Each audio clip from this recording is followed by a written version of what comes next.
Hello বন্ধুরা, তোমরা সবাই কেমন আছো? আমি অনেক ভালো আছি। তো কালকে আমরা চলে গেছিলাম একটা অন্নপ্রাশনের ইনভিটেশনে। এই যে দেখো আমাকে কেমন লাগছে। এই চলে এসেছি, আমরা গাড়িতে উঠে পড়েছি। তো কল্যাণী রোড হয়ে গিয়েছিলাম আমরা, বেশি দূর ছিল না।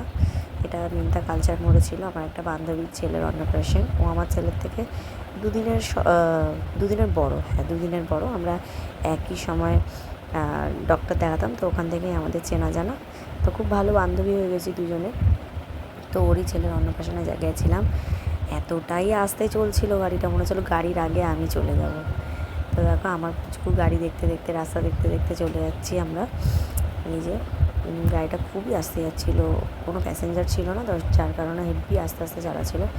তো ফাইনালি আমরা পৌঁছে গেছি সেই জায়গায়।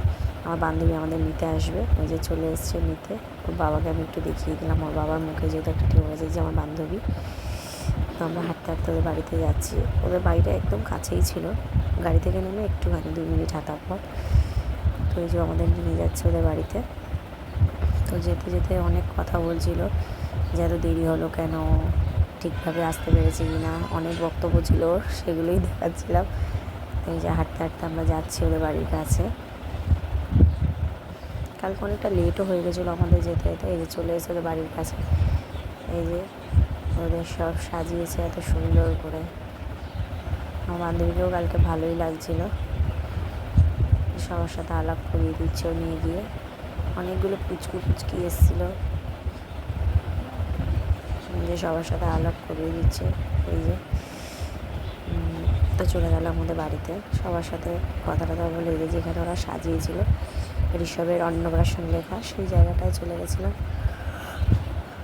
তো খুব ভালো লাগছিলো, অনেকদিন পর দেখা হয়েছে, 6 মাস পর দেখা হয়েছিল আমার বান্ধবীর সাথে। খুব আনন্দ পেয়েছিল। এই যে আমার পুচকু, ওর বাবা, ওলি বাবা রে, আমার পুচকু কি আনন্দ করছে দেখো।